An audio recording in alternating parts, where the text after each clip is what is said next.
Very well. Good morning, counsel. Good morning, Mr. Blankenhorn. Good morning, sir. Now, you understand you are still under oath. Yes, sir. The oath that you took yesterday applies to this testimony as well. Is that clear? Yes, sir. Proceed, Mr. Boies. Thank you, Your Honor. We have a binder to hand out. Good morning, Mr. Blankenhorn. Morning, sir. Now, I'm going to try this morning to start with some of the things that perhaps we can agree on. You agree that marriage is an important public good, as you use that term, correct? Yes, sir. And could you explain for the record what you mean by a public good? I mean that it serves important public purposes and marriage makes a distinctive contribution to society. And you believe that marriage is something that benefits both the participants in the marriage, the couple that are married, as well as any children that the couple may raise, correct? Yes, sir. All right, and you believe that legalizing gay and lesbian marriage would benefit gay and lesbian couples as well as any children that they raise, correct? I believe that would be likely to do so. Well, you believe it would almost certain to do so. Is that correct, sir? I do believe it is almost certainly true that gay and lesbian couples and their children, would benefit by having gay marriage. Now, you have said that if adopting same-sex marriage, and I'm going to refer here to your book, The Future of Marriage, and you've got that in tab 13 of the binder that I handed out. And I'm going to be looking at page 20, and you can read along with me if you'd like. Tab 13 of the binder, page 20. Yes, sir. All right. And at the top of the page, you write, if adopting same-sex marriage was likely to be part of a larger societal shift leading to better marriages, less divorce, less unwed childbearing, or more modestly, if it seemed likely that adopting same-sex marriage would not significantly undermine efforts to renew our wider marriage culture, I am confident that most marriage advocates would favor its adoption. I know I would. But if adopting same-sex marriage is likely to impede that larger goal, I would be against it. And that's what you believe, correct, sir? Yes, sir. And in saying that if adopting same-sex marriage would impede that goal, you would be against it, what you are saying is that you believe that the rights of gay and lesbians should take second place to the needs of an existing social institution, correct? Well, maybe you could point me to that sentence. Sure. It's actually the very next sentence. You say, those who disagree with me can charge that I am proposing a moral metric in which, regardless of the ultimate policy decision on same-sex marriage, the rights of gay and lesbians take second place to the needs of an existing social institution. You see that? Yes, sir. And you say that the charge would be accurate. Would you say that, correct, sir? Yes, sir. And is it I fair? was trying to say that from the point that the answer to your question is yes. Yes. I just only might point out that I did not say that. And I was saying I understood and accepted the validity of the argument of those who disagreed with me. Yes, and I appreciate that, sir. Is it fair to summarize, to say that your choice would be to choose marriage as a public good over the rights and needs of gay and lesbian adults and those same-sex couples who are raising children? Well, again, I would like you. I'm not trying to be difficult, but I would just like to see the sentence that you are referring to. Sure. At the very bottom of the page, the last sentence, you write, to the degree that I must choose with some anguish, I will choose a children's collective rights and needs. I will choose marriage as a public good over the rights and needs of gay and lesbian adults and those same-sex couples who are raising children. Do you see that? Yes, sir. Mr. Boies, is the whole purpose No, of I'm my not, book. I'm really not asking for the whole purpose of your book. And I would just like to say that the sentences this is an important point, huh? The sentences that you're citing are an argument about what I call goods in conflict. So I'm one of those persons who do not believe that this issue is a case of good versus bad. I believe and have gone to great lengths to say that I believe that there are valid arguments on both sides of the issue. And my book is an attempt to explore that. And these sentences that you are selecting are examples of me exploring that, what I'm calling goods in conflict. well, and I thought that It just helps to know what I'm trying I to thought argue that here. you would be agreeable to what I'm pointing out to you. I am agreeable. I'm just providing a context so that people can understand, and you can understand, why these sentences are stated as they are. All right, let's just have a question and an answer. In fact, in your book, The Future of Marriage, you list approximately 20 possible benefits of allowing gay and lesbian marriage, correct? Yes, sir.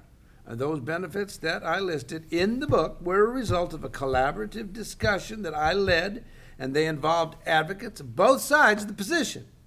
And we tried to come up with, over time, we tried to come up with a list of the likely and possible benefits of gay marriage, the likely or possible disadvantages. And so I enumerated those in that chapter of my book. Okay, now if you turn to page 203 of your book, again behind tab 13, Yes, sir. it's the page with the heading Goods in Conflict. And then there's the subheading Positive Consequences. Yes, sir. Now, what I'm going to do is I'm going to ask you just which of those you agree with, if any, because as I understand it, this was sort of a group thought experiment that was going on. Yes, sir. And you just put it down on a whiteboard, you put down a lot of ideas that people had, both for and against gay marriage, correct? Yes, sir. Okay, and you did not necessarily agree with any particular idea, you just wrote it down, if it was brought up by somebody, Well, correct? there was a process, but the substance of what you're saying is correct. Okay, so what I want to know, because you are the witness here, I want to know which, if any, of these positive consequences of gay and lesbian marriage you agree with. Yes, sir. And I only wish to say that with each of them, the issue that we discussed was likely. Not definite, but likely. Likely? Yes, sir. So, Because these are all speculative in the sense that they are an attempt to predict something that will happen in the future.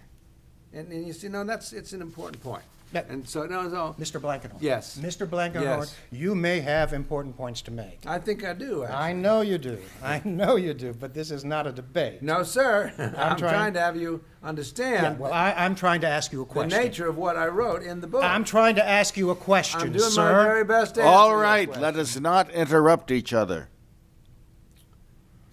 Your Honor, could I ask that the witness be instructed to listen to the questions, answer my questions, and not make a statement that is not responsive to the question, even if it believes it's important? You know, I don't need such instruction. That's what, my intention is to do exactly that. Mr. Blankenhorn, one of the instructions that the court gives to the jury when an expert witness testifies is to consider the witness's background, training, and experience, the testimony that the witness gives, the reason the witness gives for the opinions he expresses, and all of the other evidence in the case. And all of the evidence, of course, includes the demeanor of the witness. The demeanor of the witness is sometimes gauged, importantly, by the responsiveness of the witness to the questions that he's asked. So with that in mind, because I'm sure you don't want your demeanor on the stand to be a negative factor in your testimony, Sure. I would urge you to pay close attention to Mr. Boies' questions and to answer them directly and succinctly. And then, to the extent that additional elaboration should be brought out, your very able counsel, I'm sure Mr. Cooper, will be able to do that. So bear that in mind. Yes, sir. Yes, sir, I will. All right, fine. So, Mr. Blankenhorn, could you just go down this list of possible positive consequences and tell me which, if any, you personally agree with? And just tell me by the number, because they're all numbered, and I think it will go a lot faster if you simply tell me which of the numbers here, if any, you personally agree with. You want me to read each one silently to myself and then tell you one yes? Is that what you want me to do? No, read it silently to yourself and just tell me which one of these you agree with. Just give me the numbers of the items that you agree with.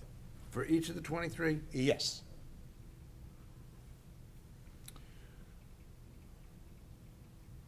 Number 1, yes. Number 2, yes. Number 3, yes. Number 4, yes. Number 5, yes. Number 6, yes. Number 7, yes. Number 8, no. Number 9, no. Number 10, yes. Number 11, yes. Number 12, I don't know. Number 13, no. Number 14, no. Number 15, yes. Number 16, I don't know. Number 17, no. Number 18, yes. Number 19, yes. Number 20, I don't know. Number 21, I don't know. Number 22, yes. Number 23, I don't know. Okay. Thank you. Now, I would like to publish this list and go through it, and both identify those that you agree with and then ask you some questions about those, the ones that you said you disagreed with. And can I publish this up on the board, please? Can you make it just a little bit more readable by making some of the ones that we're going to deal with first larger?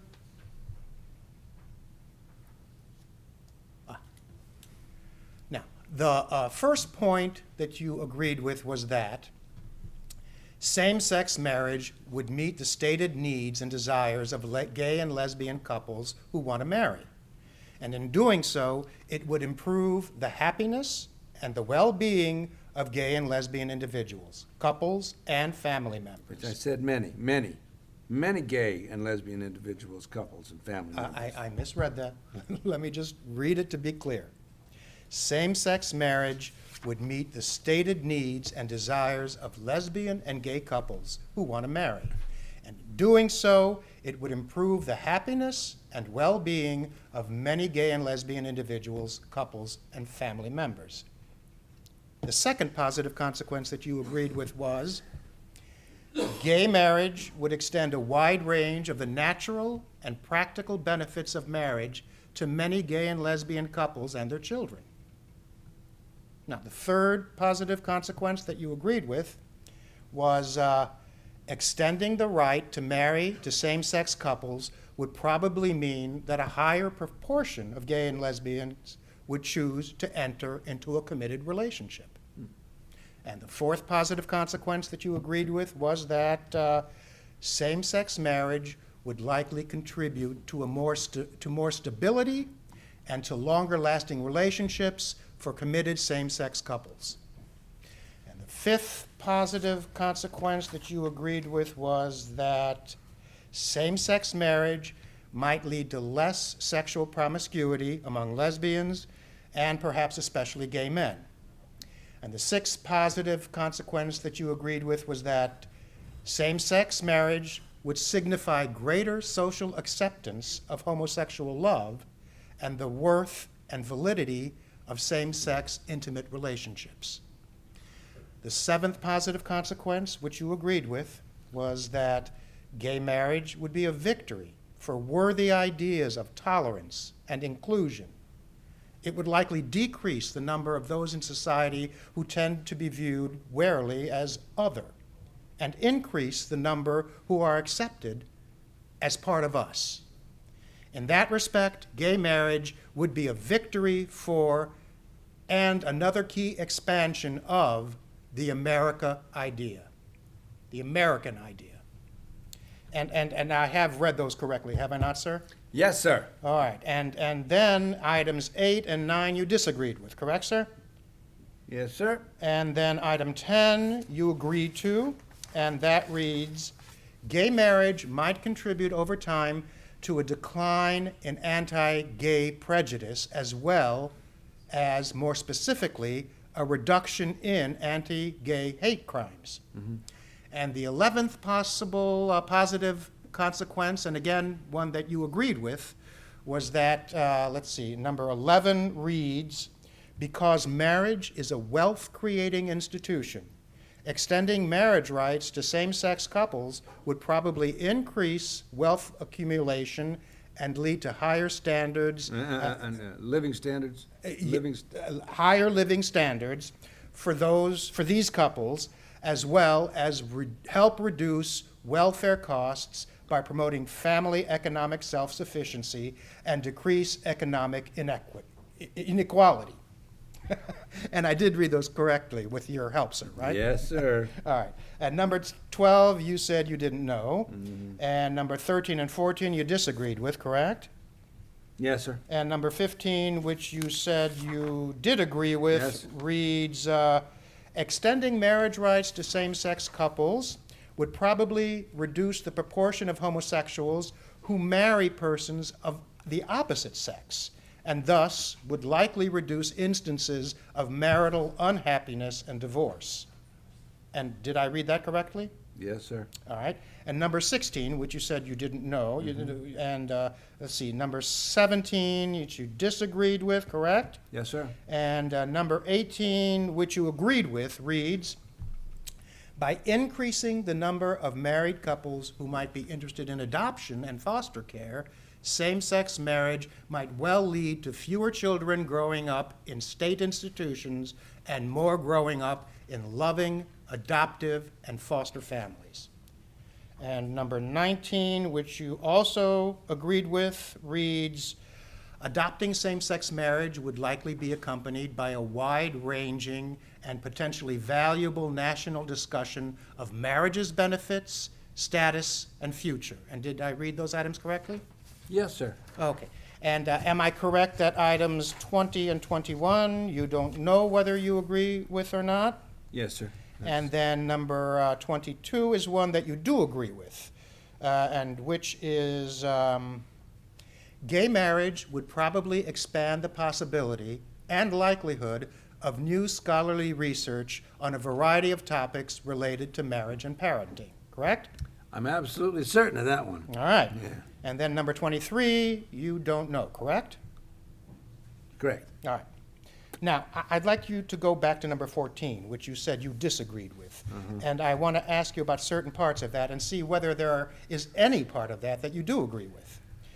Let's see, there's a reference here to marriage light schemes, such as civil unions and domestic partnerships. Do you see that? Yes, sir. And there is a statement here that those marriage light schemes can harmfully blur distinctions between marriage and non-marriage. Do you see that? Yeah, yes, sir. And do you believe that part of the statement is true? That the part that you have read so far. Yeah, just this part. No, sir. I do not believe that. I don't believe that's true. Okay. Saying again that this is what's likely. Yes, I know. I Yeah. understand. That's what I'm saying. Right. My question is whether you believed it was likely that marriage light schemes that you referred to here, or what is written here as marriage light schemes, such as civil unions, domestic partnerships, whether it's likely that those can harmfully blur the distinctions between marriage and non-marriage. Well, now, you know, you've just read one part of it because, and I do believe that it is and it's a concern of mine that it is one concern that needs to be taken into account, that domestic partnership and civil unions, because they are in some respects comparable to marriage, it is a concern that they could blur this distinction. It is a concern.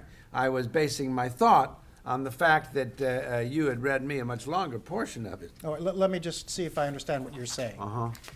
You're saying that marriage-like schemes such as civil unions and domestic partnerships are a concern to you because those schemes might well or could harmfully blur the distinction between marriage and non-marriage. Is that what you're saying, sir? Yes, sir. Okay, now, I would like to ask you to turn to the document that is in the pocket of the, the beginning pocket of your binder, right at the very beginning. Uh-huh. It's Plaintiff's Exhibit 2332A. I'm sorry, I'm having a hard May I time approach, Your here. Honor? Yes, you may. All right. Now, this is a copy of the Index of Materials. It's a list of materials that in your expert report you said you had considered and relied on. Do you recognize it as such? It's titled Index of Materials Considered. Yeah, and did you understand that as part of your expert report, you were supposed to list the materials that you considered and relied on in preparing your expert report? Do you understand that? No, sir. No, sir. See, as I explained yesterday. No, you don't have to explain it. We had a back You and don't- forth you about don't this. have to It's just explain you, it. You asked me the question. I understand. Perhaps if you showed the witness the expert report, it might be of some help. All right. The expert report is in the witness binder that you have there, that Mr. Cooper gave you. PX 743, I believe. And do you see? Yeah. Do you see what? PX 4734.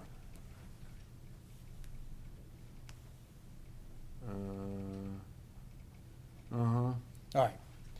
And do you see that what we have marked as Plaintiff's Exhibit 2332A? It's a copy of what you attached to your expert report. Yes, sir, that's...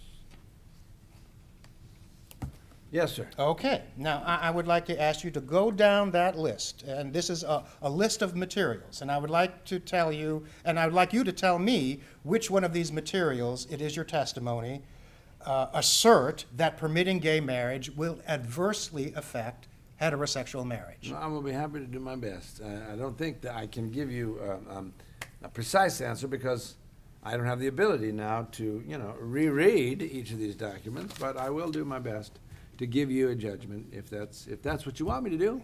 Yes, it's your best testimony, and obviously people can later go and look it up. Yeah, okay. Could you say again what it is you're asking me if these materials contain?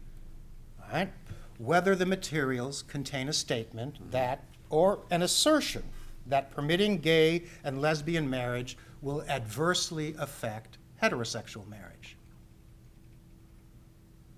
And again, perhaps the easiest way is for you to simply tell me the numbers that relate to the materials that you believe fit what I'm asking.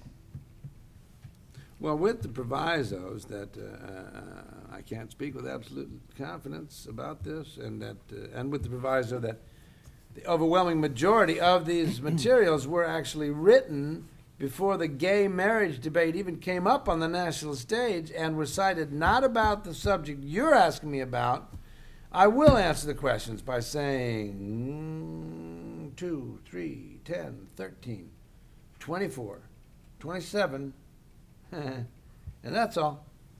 All right. Mm-hmm. Well, let me go through each one of these, and let me begin with certain declarations that you have identified. Let's see. Number 10 is a declaration of Alan C. Carlson, correct? Yes.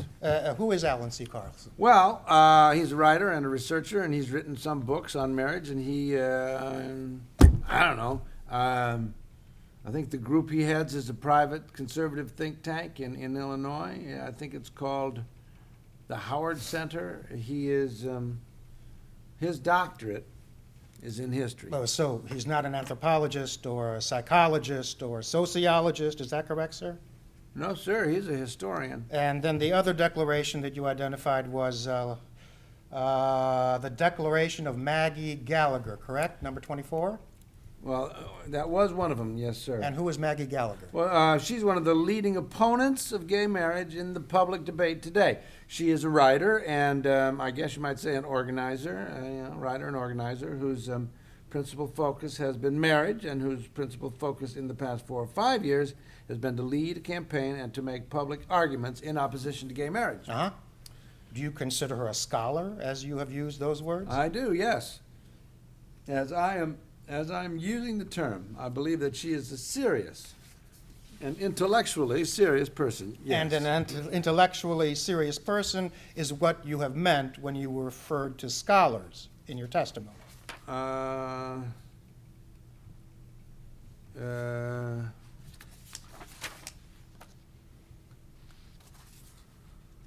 Give me the page we're on right now, No. sir.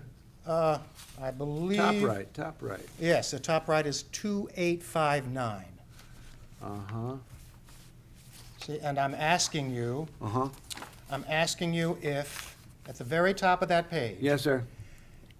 an intellectually serious person is what you have meant, is what you have referred to as scholars in your testimony. No, look, if you want to quarrel over the No, terms. no, I'm not quarreling. I'm just asking you what you meant. So, what's your question? Have you used a number of times in your testimony, you have used a number of times in your testimony, both your direct testimony and occasionally your cross, the term scholar, yeah, to refer to people that you have relied on. Do you recall that? Yes, I do not. I do not mean, if you think I mean, that I believe that the definition of scholar is someone who is intellectually serious, then I misspoke. So we can, Well, then, when you use the term scholar, what are you referring to? Well, let's see. I hadn't thought recently to try to form a kind of dictionary definition, but I guess my understanding of a scholar would be someone who is able and equipped to engage seriously with intellectual competence with one or more bodies of evidence and to make rigorous analyses and arguments about one or more bodies of evidence. And I believe that the ideals of good scholarship are to be, to have integrity, that is, to try and seek the truth of the matter. And do you believe that one of the attributes of good scholarship is objectivity? Objectivity in the sense of trying to see things whole and trying to understand and engage seriously with opposing points of view and treat those opposing points of view respectfully. In that sense, yes, there is an ideal in scholarship that would be, that you might call those clusters of terms, or that those aspirations. You might call those objectivity. Yes, you see, Maggie Gallagher has a dual role. She's a journalist and writer, but she's also an activist and partisan in this public debate. I've tried to make that clear. Has she published any peer-reviewed articles? Yes. Which ones?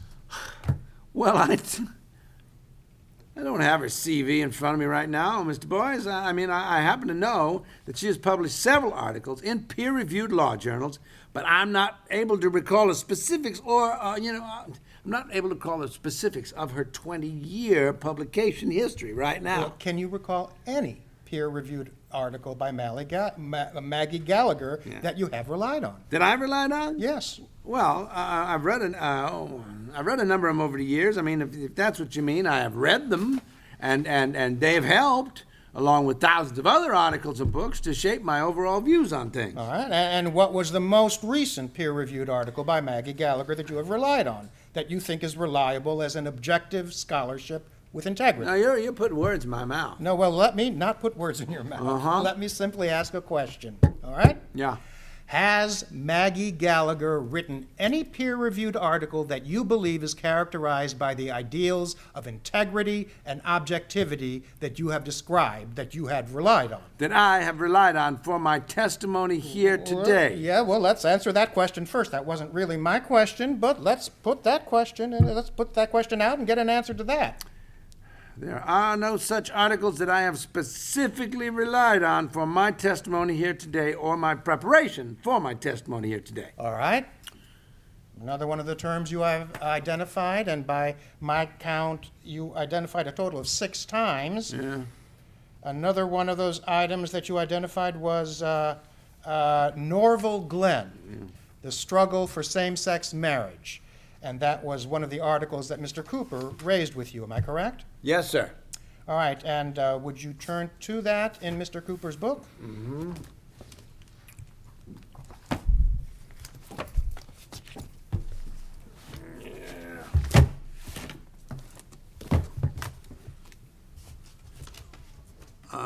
Can someone tell me the tabs? I believe that is tab 18. Thank you. Okay. Okay. Okay? Yes. Now, you said that Mr. Glenn asserted that permitting gay and lesbian marriage would adversely affect heterosexual marriage, correct? Well, I believe I was answering a question of yours, and I believe the way you asked me was to, well, based on reviewing this list called, Index of Materials Considered, if I could identify for you any documents in that list that I thought the view of the author was that adopting same-sex marriage would weaken the institution of marriage. Okay, I'm glad we clarified that. Now, I want to go back to the list, and the 6 items that you have identified are items which you say, and I want to get your words exactly. Let's see, where is that? I want to get your words exactly. Aha, you thought this was materials where the view of the author that was adopting same-sex marriage would weaken the institute of marriage. That's what you answered, right? The view of the author was, yeah. Well, that's what I just said. Yes, sir. All right. Now, I want to ask you a somewhat different question with respect to these items that you have identified. And that is, which of these 6 did the material that's here, that's listed here, contain an assertion that permitting gay and lesbian marriage would harm heterosexual marriage? Now, do you understand the difference between the two? If you don't, I will explain it. I'm afraid I don't. Okay. You were doing 2 things. One, you were giving me what you thought the author believed. Yes, sir. All right, and I'm asking you not what you thought the author believes in your view, but what the author said. Second. No. Said in some book or article that exists in the world, but says specifically in the words that you have stipulated in the narrow list of materials cited? Yes, sir. Okay. And that's the... It's a very narrow question, but I'm happy to try to do my best to answer it. Yes, and so I'm asking you which, if any, of the materials themselves, not other materials... Written material, huh? A book, peer-reviewed article, so forth, only these materials. Only these materials that you have listed. Which of these materials contain assertions that permitting gay and lesbian marriage will harm heterosexual marriage or the institution of heterosexual marriage, if any? Well, does it have to say it in the exact form of words that you have offered? No, in words or in substance, so that a reasonable reader could read it and say, this writer in this publication is asserting that gay and lesbian marriage will weaken heterosexual marriage. No, be likely to weaken heterosexual marriage. I beg your pardon. The issue is always likely, Mr. Boies. It's not, there's no such thing as certainty about predicting a future event. The concept is always what is likely in their judgment to occur. Well, I accept that, Mr. Blankenthorne. Blankenhorn. Yeah. Well, yeah, I don't really, with the proviso that I can't speak with confidence about this unless I were to reread each of these documents word for word right now, but my best effort to answer your question right now would be that the list I have given you would be the same list. So that each of the 6 that you have identified, you believe these materials themselves assert in words or in substance that permitting gay and lesbian marriage will harm heterosexual marriage. Is that correct? I believe that as you put it, a reasonable reader reading these materials would conclude that this author has stated or suggested that adopting gay marriage would be likely to weaken marriage as a social institution. Now, in that answer, you said stated or suggested. Do you use those terms interchangeably, synonymously, or do you mean something different by them? I mean something different by them. Well, what do you mean? Would it be okay if I gave you an example, or would you rather, me state it abstractly? I'd rather you state it in concept. Ah, okay. Stated would be an unequivocal assertion that is similar to the wording that you have offered in your, an unmistakable, no possible way to doubt the declared intent of the sentence or the paragraph. A suggestion would be a way of making an argument, stating it so that a reasonable reader would understand clearly, based on the written words, that the author has a serious concern or a serious worry, or is stating his or her belief that it would be likely that adopting gay marriage would weaken marriage as a social institution. Now, with respect to the 6 items that you have identified, let me ask the question separately. I was afraid. I was afraid that might be where we were going. Oh, I'm getting predictable. Which of these in your testimony does the author in this material state, using state the way you have described it, that permitting gay and lesbian marriage would harm heterosexual marriage? Well, I think you would probably have to take, Sherlin off the list, I think, number 13, because while he argues that gay marriage is contributing to the deinstitutionalization of marriage, that's his statement, He does not specifically, in words that you are calling for him to do, make the statement that you are calling for him to make. So I think we would probably have to take him off that very narrow list. So let's keep going. Well, you might have to take Norval Glenn, number 27, off the list, but although, because he does say that adopting gay marriage would be likely to result in the deinstitutionalization of marriage, he does not have the form of words that are in the unequivocal statement that you are asking for. So let's take him off the list. Number 3, Akachinsky. I've read a lot of her work, and I know that she's an opponent of same-sex marriage, and I know in great detail the reasons why she is an opponent, and I know she believes that it would be a result of the deinstitutionalization of marriage, and it's been an important body of work for me, her work, as philosopher and as a scholar. But I cannot speak with certainty about the exact form of words in this one book listed here called Parity of Sexes. So let's take her off the list as well. And you do understand that it's not the exact form of words.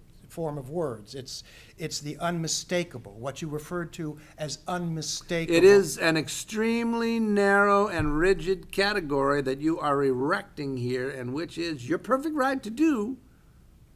So let's take her off the list. Well, I just want to make sure that we are taking her off the list, because you can't say an opponent of same-sex marriage, but let's take her off the list. I just want to be clear that the reason we're taking her off the list is because you cannot say that in this particular material that's cited here that she unmistakably communicates that permitting gay and lesbian marriage would harm heterosexual marriage.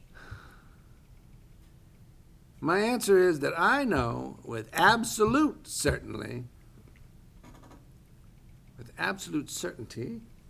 that she opposes gay marriage for the reason that would contribute to the deinstitutionalization of marriage.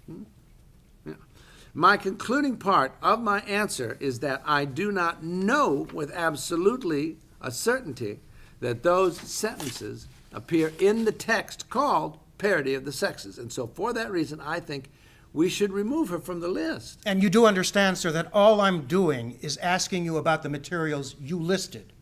You do understand that, don't you? Of course I do. Okay. Now, is there anybody else that you would take off that list? I don't think so. Okay. Now, let me follow up with something that you said about Norval Glenn, just because we've got his article in front of us, and that's Defendant's Exhibit 60. Now, you said that he did state that permitting gay and lesbian marriage was likely to result in the deinstitutionalization of marriage. Did I understand you correctly? Well, you know, if where you're going with this is to ask me to show you in his article the word deinstitutionalization, to the best of my knowledge, the word,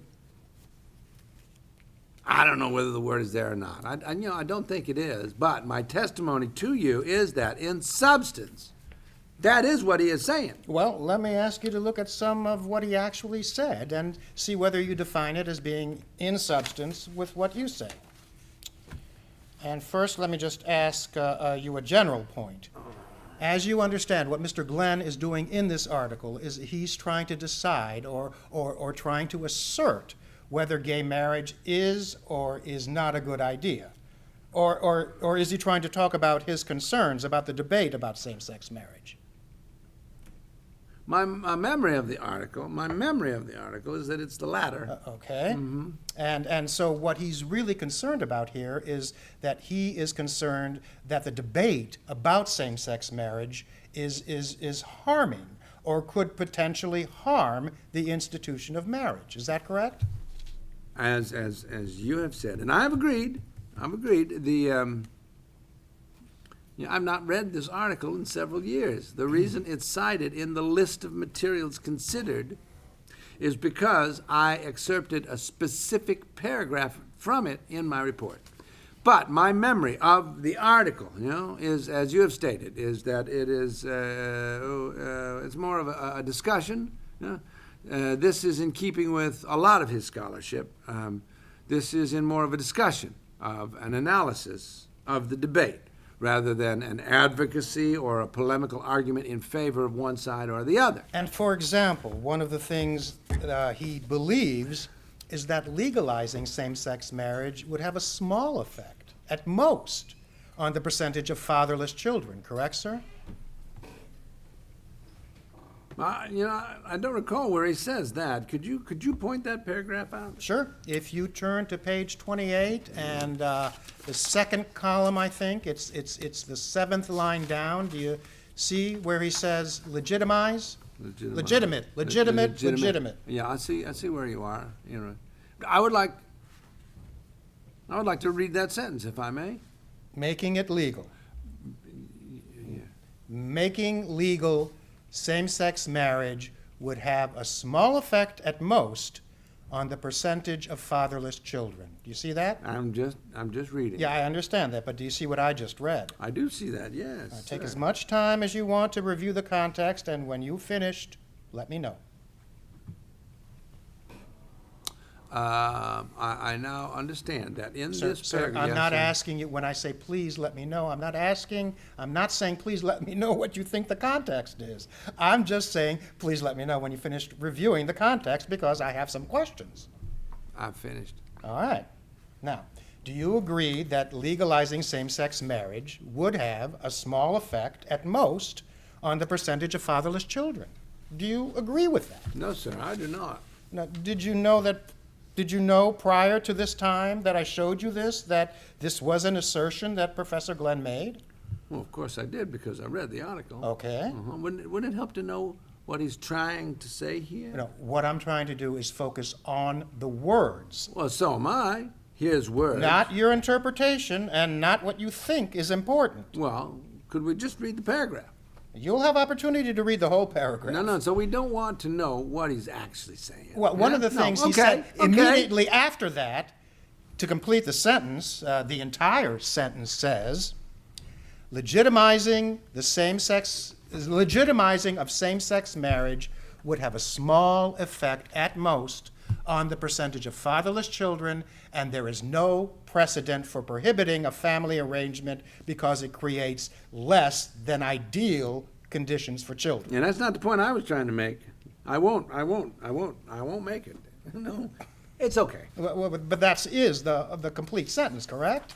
That is the complete sentence. Yes, sir, that is the complete sentence. Okay. Now, do you agree that there is no precedent for prohibiting a family arrangement because it creates less than ideal conditions for children?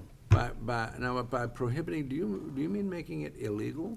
I mean, do I believe that there is a family form that has been made illegal because it is less than ideal for children. Now, what Professor Glenn writes, legalizing same-sex marriage would have a small effect at most on the percentage of fatherless children, and there is no precedent for prohibiting a family arrangement because it creates a less than ideal condition for children. Do you agree with that? I mean, just what it says here. There is no precedent for prohibiting a family arrangement because it creates less than ideal conditions for children. Well, when I think about prohibition of the family form of polygamy, I believe that one of the important reasons why we have historically, and if you go back to the records, I believe, but see, I'm not an expert in this area. This is not something that I have studied in detail, and I don't know how relevant it is to our conversation. But it's certainly a family form that is present in the world, in societies, and it is prohibited here in the United States. And I believe, based on my imperfect study, that one of the reasons that it is prohibited is that it is considered less than ideal for children. And I believe the historical record, the discussion of that, I'm fairly confident would confirm that. I think there are probably other examples of family forms as well, but I'd have to give that some thought. Well, sir, speaking of polygamy, since you raised it, and I understand that you're not an expert on it, but you are aware of what reasons were stated for prohibiting polygamy in the United States. Well, I believe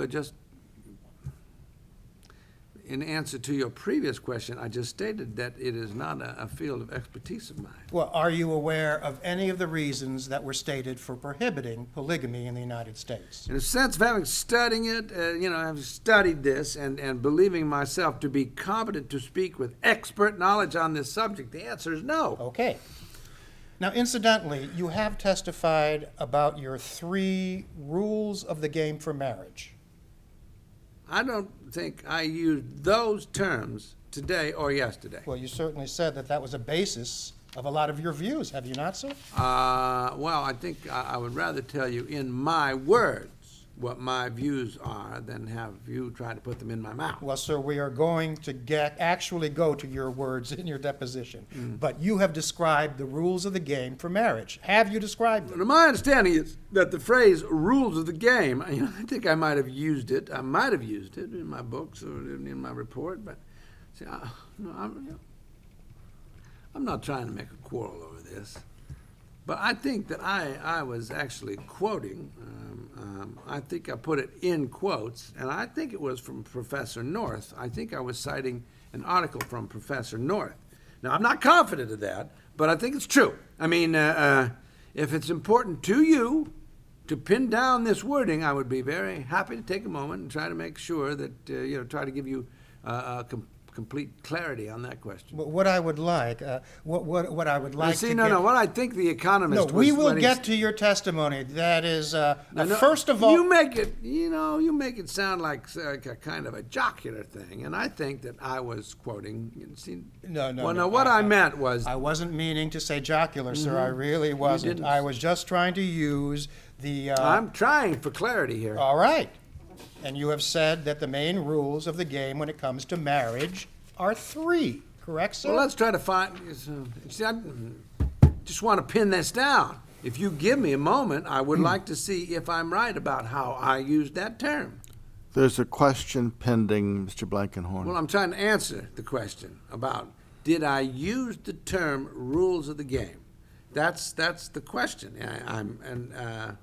I will stop my inquiry if you wish me to. Do you wish me to?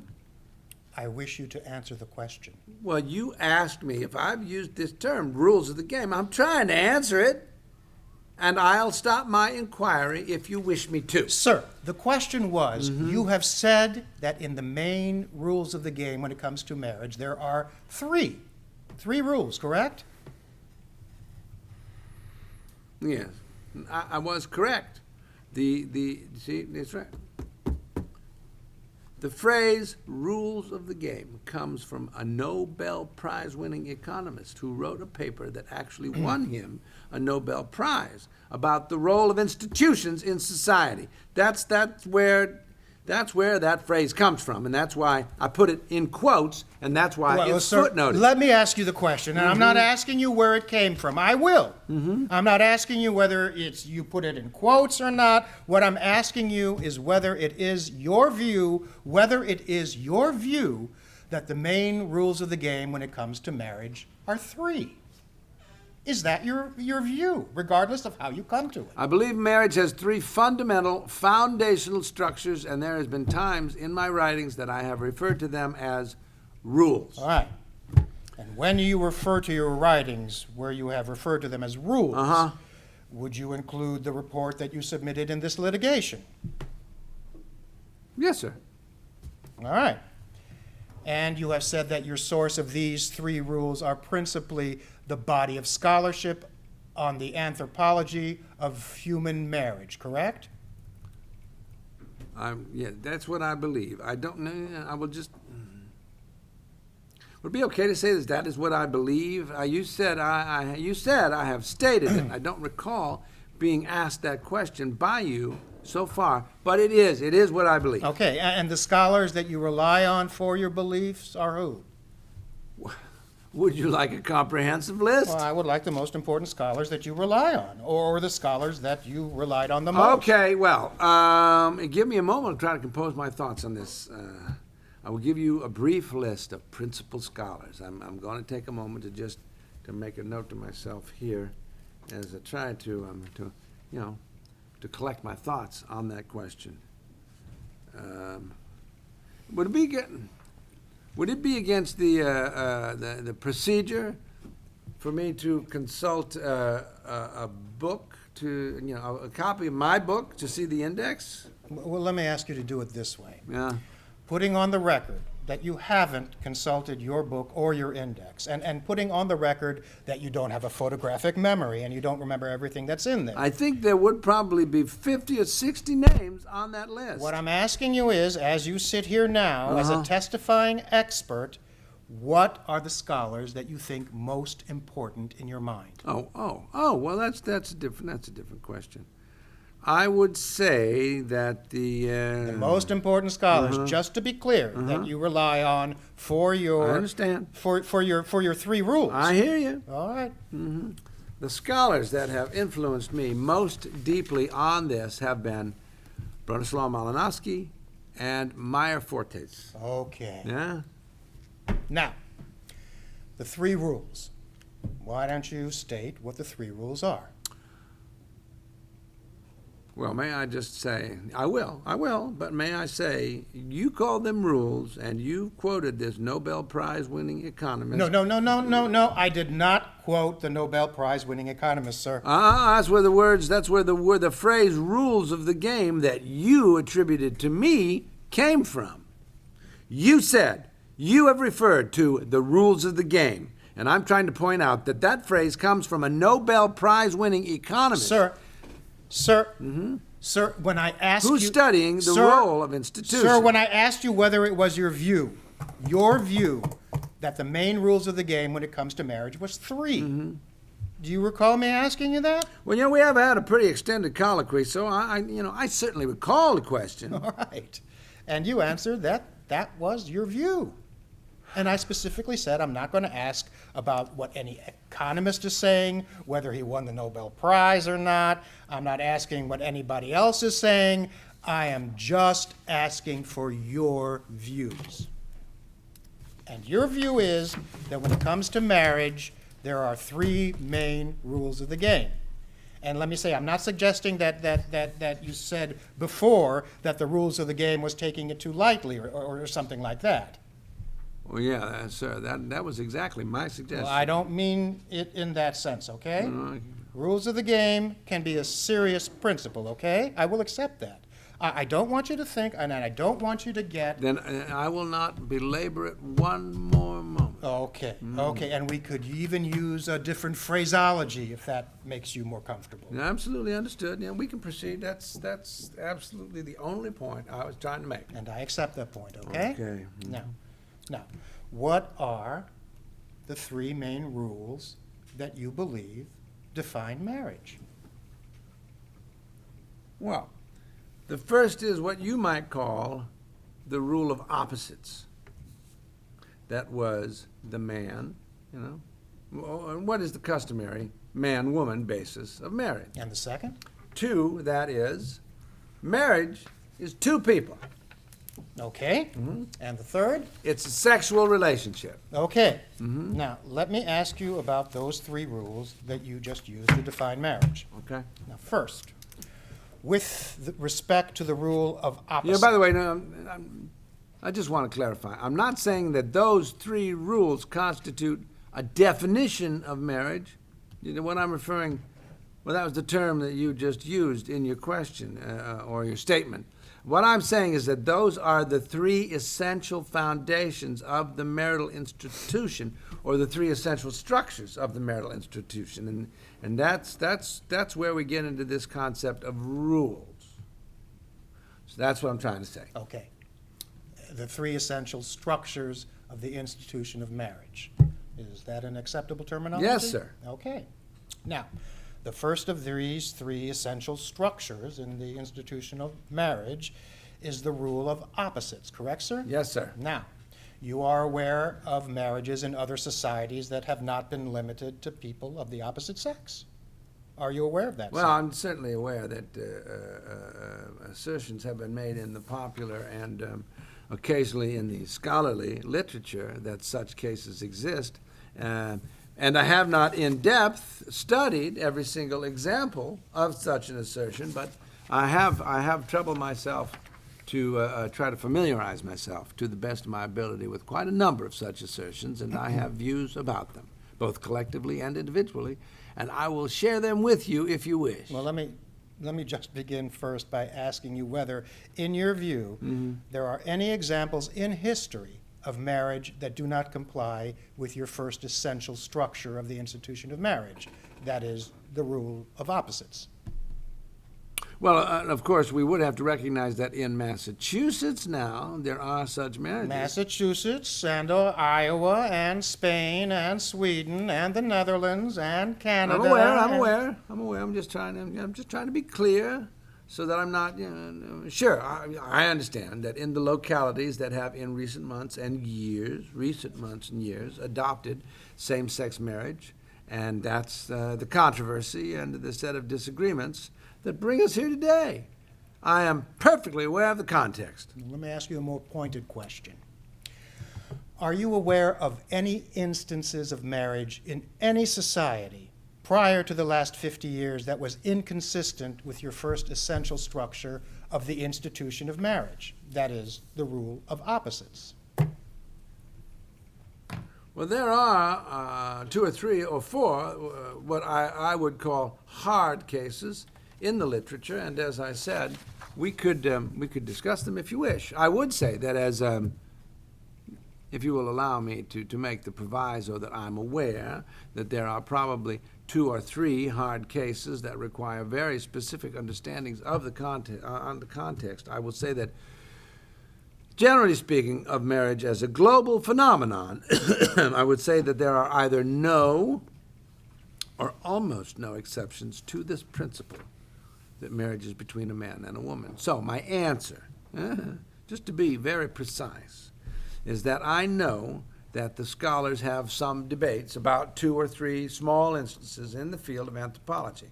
So my answer to you, to be on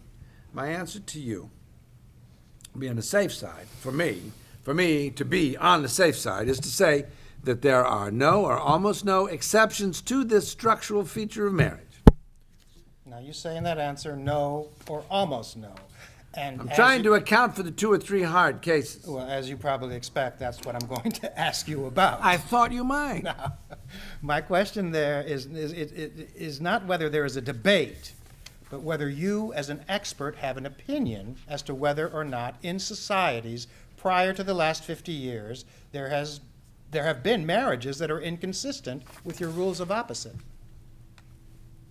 I mean, I say that form of the question is quite a different question, because the issue here is that the scholars have concerned themselves with is, Are there examples of marriage in societies that in some ways resemble, are precursors, prefigure the concept of same-sex marriage? That's a very different question. Those are two very different questions. So I wish you could clarify which of them you wish me to answer. The question I want you to answer is whether, in your view, there are any instances in societies prior to the last 50 years of marriages that are inconsistent with your rule of opposites. Okay, so it's the former. It's the former. I will not seek to answer the question, is there any marriages that could be considered same-sex marriages? It's not, it's actually not a laughing matter to me, Mr. Boies, because I'll tell you, this is a very important topic, and it's two different questions, and you can take your pick. I'll answer either one. Mr. Blankenhorn, Mr. Boies is not laughing at you. He's amused at the back and forth, as I think many of us are who are observing this. So try again, Mr. Boies. I had tried to take my pick, Mr. Blankenhorn. That's what I was trying to do when I asked you the question. Okay, let's go. Okay? My question is whether, in your view, in societies prior to the last 50 years, there are marriages that have been inconsistent with your rule of opposites. Okay. If you just give me maybe 10 seconds to, compose my thoughts on this. Well, my answer is that I can think of one instance of, in a human group that has been studied, where some scholars believe and others disagree, but it is a hard case, and there are arguments on both sides. But there's been one case where there is some dispute or some scholarly argumentation, or whether or not there is an exception to this rule. But so I think there's been one that I think. Well, I'm not saying that no other person has asserted something about some other phenomenon, but there is one that I think is a particularly significant one to me personally, and I have, so I would say my view is that I know of one instance in a society in which there may have been, according to some scholars, there may have been an exception to this rule. All right, and what is that one instance? There is a society in Africa. It no longer happens this way. But there was a period of time when the men of the group lived in mostly military barracks. They were a warrior group, and they had an institution whereby adult men would have a sexual relationship with a young boy. And this was the anthropologists would sometimes translate the word. They would sometimes translate the word as marrying. The man would give gifts to the boy's parents, and they would had a sexual relationship, and the boy was to address the man with a great term of respect, and to serve him as serve him his meals, and to be a kind of a servant for him, as well as a sexual partner. And then, when the boy would outgrow, that initiatory period, that initiatory, it was no longer part of that homosexual relationship.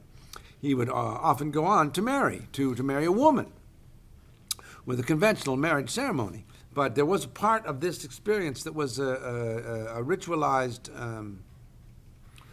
It was surrounded by custom. It was recognized in law. And there was a period of time in a kind of warrior societies. The males were, as I say, they lived in a kind of a military barracks, and they would have a marriage-like relationship with a male child. And this was not viewed as deviant or wrong or shameful in any way, and it was an accepted part.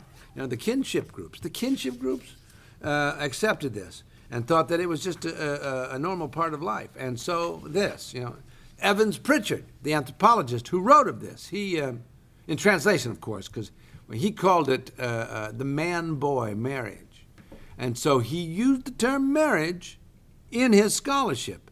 And he said, I use it advisedly, he said. I use it advisedly. And this was a ceremonial thing and so forth. And,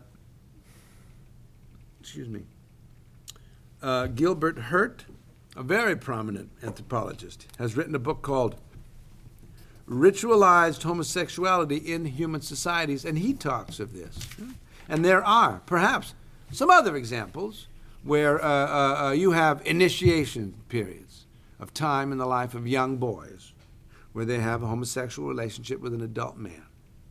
And it's a phase of life. But sometimes this is this has a marriage-like feeling to it in terms of language and custom and law. It tends to be a transitory period of life, and usually the man goes on then at a later point to marry a woman. But this is an example that the principal example that I think constitutes a hard case. If we're looking for, if we scour all of human history and all of across all time, we could, if we are searching out for an exception, I think that's probably the most robust ethnographic evidence would be this one. And you said this occurred in Africa. Yes, sir. Are you aware of that occurring in other cultures? Just to pick one at random, ancient Greece. Now that was not marriage. That was a different thing. See, what I'm talking about here is something that scholars actually have. They sometimes, it's a subject of debate, but they sometimes think of this as a marriage-like relationship. There are others. There are, to answer your question, a prominent anthropologist, Raymond Kelly, has examined a society, a very small society, that lives in Papua New Guinea. They have a similar arrangement whereby the boys of the group, for a period of time during their boyhood, have sexual relations with males. And they believe this. These people believe that sexual activity with a boy, having sexual activity with a man, contributes to his vitality, his virility, his manliness. They consider it an important part of the development of his potential as a member of the tribe. And this is an example of what this is an example that Raymond Kelly, these people, this tribe is the Itoro people, and he has written a masterful book called Itoro Social Structure that examines this in considerable detail. Although Kelly makes it clear that this is not marriage, he does not say that this is a marriage relationship. He understands it as part of Itoro's social structure that has some kind of a mimicking quality for a period of time. But he views it as essentially an initiation rite for the boys of the tribe that is of somewhat short duration, usually 2 or 3 years. And he is, I think, actually the finest scholar that is working in this field. Now, what I want to focus on is marriage. Now, as you say, scouring all of human history to find examples, did you happen to come across Professor Young, who was an expert for the defense in this case? Are you asking me if I know her? Yes. I do know her. And did you read her testimony in this case? No, sir, I did not. Have you ever talked to her about examples of marriage in prior societies that were inconsistent with your rules of opposites? No, sir. Do you believe that she is an expert in the field? You do believe that, don't you? Well, the truth is that I know her personally, but I have, I know her personally, but I'm not familiar with her writings. And I would accept her expert status based on her, the very things that you pointed out that I didn't have yesterday. She is affiliated with the university. She teaches courses, so forth. So that's really all I know about her status as an expert. All right. Now let me go on to your second rule. Your second rule, your second essential structure of the institution of marriage, which was the rule of 2 people. Yes, sir. Now, you are obviously aware of a lot of examples of marriages that are inconsistent with that rule, correct? No, sir. You are not. No. What percentage of marriages over the last 300 years have been limited to 2 people in your judgment? Well, the way that I and many other scholars have looked at this, the question would be that almost every single marriage has been limited to 2 people. Now, if I may just cut to the chase, I believe that perhaps, Oh, I'm sorry. I thought you wanted me to pause for a moment. No? No, okay. If you wish, Mr. Boies, I can just cut to the chase, and perhaps you were talking about the polygamy and the polyandry, huh? Was that? Do you wish me to speak to the question of whether that violates the first rule of the two?